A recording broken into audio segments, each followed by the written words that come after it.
ரொம்பவே சூப்பரான, அருமையான, மாசான எபிசோட் வந்திருக்குன்னே சொல்லலாம். மிஸ் பண்ணாம ஃபுல்லோடையும் கேளுங்க. என்ன காரணம்னு தெரியல. V7 சுத்தமா போமாட்டேங்குது. பார்க்குறதுக்கே கஷ்டமா இருக்குன்னே சொல்லலாம். பார்க்குற எல்லாரும் லைக் பண்ணிட்டு பார்த்தீங்கன்னா, எனக்கு கொஞ்சம் பேச வந்து மோட்டிவேட்டா இருக்கும். ப்ளீஸ் சப்போர்ட் பண்ணுங்க ஃப்ரெண்ட்ஸ். ஒருத்தவங்க மாட்டுக்கும் ஆதி ரூமுக்கு வந்து போறாங்க. போயிட்டு அப்படியே வெளியில வராங்க. ஆதி வந்து அப்படின்னு சொல்லி இக்க வச்சு பேசுறாங்க. இத கேட்ட உடனே ஒண்ணுமே புரியல. மித்ராலேருந்து எல்லாரும் என்ன சொல்றீங்க? அப்படின்னு சொல்லிட்டு ஒருத்தர் வந்து பக்கத்துல இருக்காரு. சார் இவங்க என்னென்னமோ சொல்றாங்க. நீங்க போய் பார்த்துட்டு வந்து சொல்லுங்க சார் அப்படின்னு சொன்னோனே, பாரதி வந்து பாவமா பார்த்துக்கிட்டு இருக்காங்க. எதுக்கு தேவையில்லாத வேலையெல்லாம் உங்கள பார்க்க சொன்னது? நான் பார்க்குறேன். இவங்களுக்கெல்லாம் ஒண்ணுமே தெரியாது. நான் பார்த்துட்டு வந்துடுறேன்னு சொல்லிட்டு அப்படியே வந்து பார்க்குறாங்க. பார்த்த உடனே கேஷுவலா வந்து வெளியில வந்து வராங்க. இவங்க தப்பா வந்து சொல்லிட்டாங்க. அவரு நல்லா தான் இருக்காரு. என் வார்த்தை மேல உங்களுக்கு நம்பிக்கை இருந்துச்சுன்னா போதும். சரிங்களா? அப்படின்னு சொல்றாங்க. சார் நீங்க சொல்றது நான் சொன்னா நம்பிக்கை இல்லையா? இவங்க சொன்னா தான் கேட்பீங்களா? அப்படின்னு சொல்லி சிரிச்ச முகமா வந்து சொல்லிட்டு போறாங்க. நீங்க எதுக்கும் கவலைப்படாதீங்க. உங்க ஆதிய உங்ககிட்ட ஒப்படைக்க வேண்டியது என்னோட பொறுப்பு, என்னோட கடமை. சரிங்களான்னு சொல்லிட்டு அப்படியே ரவுண்ட்ஸ்க்கு வந்து போக ஆரம்பிச்சர்றாங்க. ஏம்மா தெரிஞ்சா சொல்லுமா, தெரியலனா தேவையில்லாத ஏம்மா எங்கள வந்து கவலைப்பட வச்சுக்கிட்டு இருக்க அப்படின்னு அவங்கள பிடிச்சு சத்தம் போடுறாங்க. உடனே வந்து விடுங்க விடுங்க சாரிங்க என்ன மன்னிச்சிருங்கன்னு சொன்னேன். சரிங்க இன்னொரு வாட்டி ஏதாவது உங்களுக்கு தோணுச்சுன்னு வச்சுக்கங்களேன், உங்க டீம் கிட்ட கேட்டதுக்கு அப்புறமேட்டுக்கு என்கிட்ட சொன்னா போதுங்கிற மாதிரி சொல்லிட்டு இருக்காங்க. கொஞ்ச நேரத்துல ஆதி வந்து வராப்புல வந்து கண் முழிச்சுட்டாங்கங்கிற விஷயத்த வந்து சொல்லிடுறாங்க.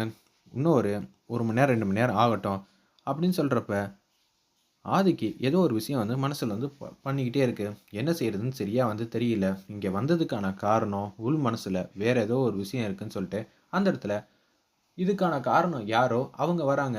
ஆதிகிட்ட எல்லா தகவலையும் வந்து சொல்லிறலாம். ஆதிகிட்ட மறைச்ச வரைக்கும் போதும்ன்னு சொல்லிட்டு வராங்க.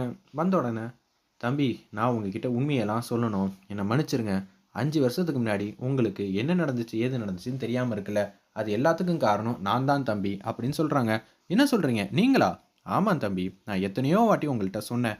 வேண்டாம் வேண்டான்னு. நீங்க தான் கேட்காம" அப்படின்னு எல்லா உண்மையும் வந்து சொல்லி முடிச்சிடுறாங்க. "உங்க பொண்டாட்டி மேல நீங்க கொஞ்சம் அதிருப்தியா இருந்தீங்க. கோவமா இருந்தீங்க. அதுக்காக நீங்க இது மாரி முடிவெடுத்தீங்க. இது மாரி கோவம், சண்டைக்கெல்லாம் யாரும் இப்படியெல்லாம் யோசிப்பாங்களான்னு சொல்லி நானும் கேட்டேன். இதையும் இனிமேட்டு தெரிஞ்சுக்க வேண்டிய அவசியம் இல்ல, தேவையும் இல்லன்னு நீங்க ஒரு முடிவு எடுத்துட்டீங்க. அதுக்கு மேல என்னன்னு எனக்கு தெரியாதுப்பா. எங்க 2 பேருக்குள்ள என்ன சண்டை, என்ன சச்சரவுன்னு உங்களுக்கு தெரியுமா?" அப்படின்னு சொல்லி கேட்குறாங்க. "அதெல்லாம் நானும் கேட்க மாட்டேன். நீங்களும் எப்படி தம்பி சொல்லுவீங்க? அது நாகரிகமா இருக்காதுல்ல." "சரிங்க, இப்பயாவது உண்மைய சொல்லணும்னு நெனச்சீங்களே.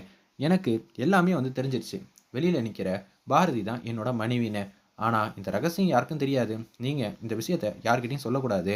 என்ன யார் அழைச்சிட்டு வந்தான்னு தெரியுமா?" அப்படின்னு சொல்றப்ப, மித்ராவோட ஃப்ரெண்டு நம்ப. அப்படி இருக்கிற சூழ்நிலையில நம்ப என்னத்த வந்து சொல்ல முடியும் அப்படின்னு யோசிச்சுட்டு இருக்காங்க.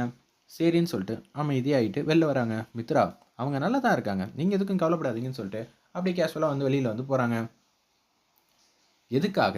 ஏன்? நான் இப்படியெல்லாம் யோசிச்சேன். எனக்கு தெரியணும். அப்பனா நான் தான் அந்த குடும்பம் வேணான்னு சொல்லிட்டு முடிவு எடுத்திருக்கேன்னு இத்தன நாளா தெரியாத ரகசியம்லாம் எனக்கு இப்ப தெரிஞ்சிருக்கு.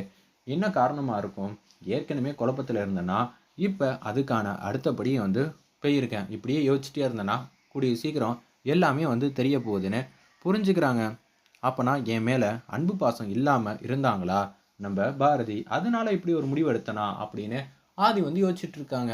என் மேல அவங்க காட்டுற அக்கறை இப்ப இருக்கா? இல்லையா? நான் எதுக்காக இது மாரிலாம் முடிவெடுத்தேன்? அப்படின்னு சொல்லும்போது, அவங்க ஃப்ரெண்ட வந்து கூப்பிடுறாங்க. கூப்பிட்ட உடனே பாரதியும் பக்கத்துல தான் இருக்காங்க. "நீங்க என்ன விஷயம்னு நீங்களா வந்து சொன்னா மட்டும் தான் எனக்கு தெரிய போகுது. எனக்கு என்னன்னு தெரியலையே. முதல்ல நீங்க என் மேல அன்பா, பாசமா இருக்கீங்களான்னு இப்போ ஒரு சின்னதா ஒரு சோதனை வந்து வைக்க போறேன்னு" யோசிச்சுட்டு இருக்காங்க. வேற லெவல்ல மாஸா இருந்துச்சுன்னே சொல்லலாம் அந்த சீன்லாம். 2 அசிஸ்டன்ட்ட வந்து வெளியில வந்து கூப்பிடுறாங்க. "டேய் சார் சொல்லி தான்டா நீங்க முதல்ல போறீங்க. எல்லாமே நாடகம் தான். புரிஞ்சுச்சா?" அப்படின்னு சொல்லி அந்த இடத்துல பேச்ச ஆரம்பிக்கிறாங்க. "சரி சார். நீங்க சொல்றீங்க. அதுக்கேத்த மாரி நம்ப நடிக்கிறோம். அவ்வளதானே. நடிச்சுட்டா போச்சு. டேய் ஆக்டிங் ரொம்ப இயல்பா இருக்கணும். உண்மையிலேயே நீங்க ஆதிய அடிக்கிற மாரி போறீங்க. ஆனா ஆதிக்கும் உங்களுக்கும் எந்த பிரச்சனையும் இருக்கக்கூடாது. சரிங்களா?" அப்படின்னு சொன்னோனே, "சரி சார். நீங்க சொன்ன மாரியே நாங்க நடந்துக்கிறோம்." அப்படின்னு சொல்லிட்டு நம்ப பாரதி நம்ம மேல அன்பா இருக்காளா? பாசமா இருக்காளா?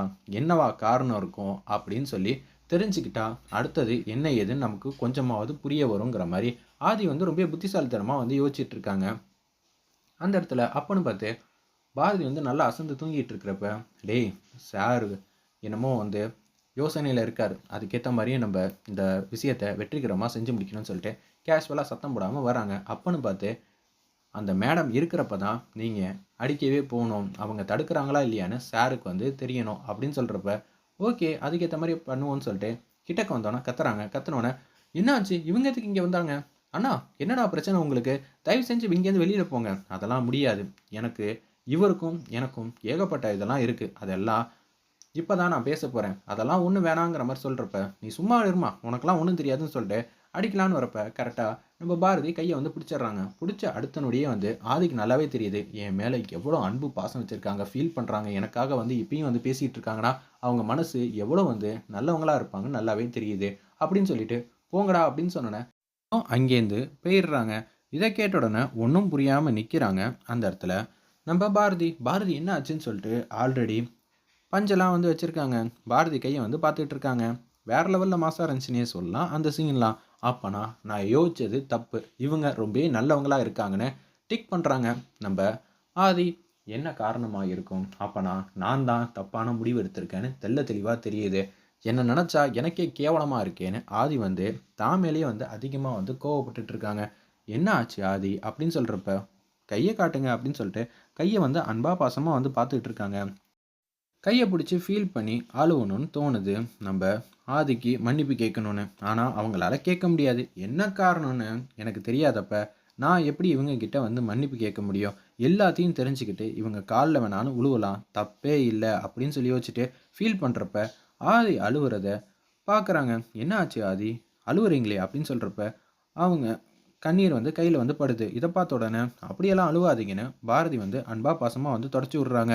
"நீங்க எப்போதும் நல்லா இருக்கணும். நீங்க என்ன எப்ப என்ன முடிவெடுத்தாலும் அதுக்கு நான் கட்டுப்படுவேன்." அப்படின்னு அன்பா, பாசமா வந்து பழைய ஆதிகிட்ட பேசுற மாரியே உணர்ச்சி வசப்பட்டு அப்படியே பேசிட்டு இருக்காங்க. இது எல்லாத்துக்கும் காரணம் வாசு தான்.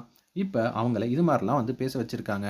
சூப்பரா இருந்துச்சுன்னே சொல்லலாம் அந்த சீன்லாம். இப்பயே என் மேல இந்த அளவுக்கு நான் அதிரடியான ஒரு முடிவு எடுத்திருக்கிறது எல்லாம் அவங்களுக்கு தெரிஞ்சிருந்தே அவங்க எப்படி அன்பு பாசம் காட்டுறாங்கன்னா, மின்னாடி எப்படியெல்லாம் என்ன வந்து பார்த்துருப்பாங்க. அப்படி இருக்கும்போது, "என்னடா பண்ணி வச்சிருக்க?" அப்படின்னு ஆதி தனக்குள்ளேயே வந்து 1000 கேள்விகள வந்து கேட்குறாங்க. இப்போதைக்கு எதுவும் பதில் சொல்ல முடியல. அவங்க ஃப்ரெண்ட் வந்து வெளியில போறாங்க. "டேய் சூப்பரா வந்து நடிச்சிருக்கீங்க." கிட்ட ஆதி ஃப்ரெண்ட் பேசி அப்படியே வந்து அனுப்பிச்சு வைக்கிறாங்க. எது எப்படியோ நம்ப ஃப்ரெண்டுக்கு எல்லாமே வந்து தெரியணும் அப்படின்னு சொல்லிட்டு இருக்காங்க. வேற லெவல்ல மாஸா இருந்துச்சுன்னே சொல்லலாம் அந்த சீன்லாம். "தங்கச்சி நான் பார்த்துக்கிறேன். நீங்க கொஞ்சம் வீட்டுக்கு போறோம்னா போயிட்டு வாங்க." "இல்ல வேணாம். நீங்க ஏதாவது காஃபி ஏதாவது குடிச்சிட்டு வந்தீங்கன்னா நல்லாருக்கும்." அப்படின்னு சொல்லிட்டு போம்போது, அவங்க ஃப்ரெண்ட் கேட்குறாங்க. "என்னடா எனக்கு ஒண்ணுமே புரியல." "டேய் எனக்கு இப்ப கொஞ்சம் எல்லாமே வந்து புரியுதுடா." அப்படின்னு ஆதி வந்து சொல்லிட்டு இருக்காங்க. "என்ன ஏதுன்னு என்கிட்ட சொல்றியா?" "முழுசா எல்லார்கிட்டயும் நான் சொல்லுவேன்டா. அது மட்டும் தெள்ள தெளிவா வந்து தெரியுது." அப்படின்னு அவங்களுக்கு தெரிஞ்ச விஷயத்தெல்லாம் அவங்க ஃப்ரெண்ட் கிட்ட வந்து சொல்றாங்க. "என்னடா என்னென்னமோ சொல்லிட்டு இருக்க. அதான் எனக்கும் புரியலன்னு" யோசிக்கிறாங்க ஆதி.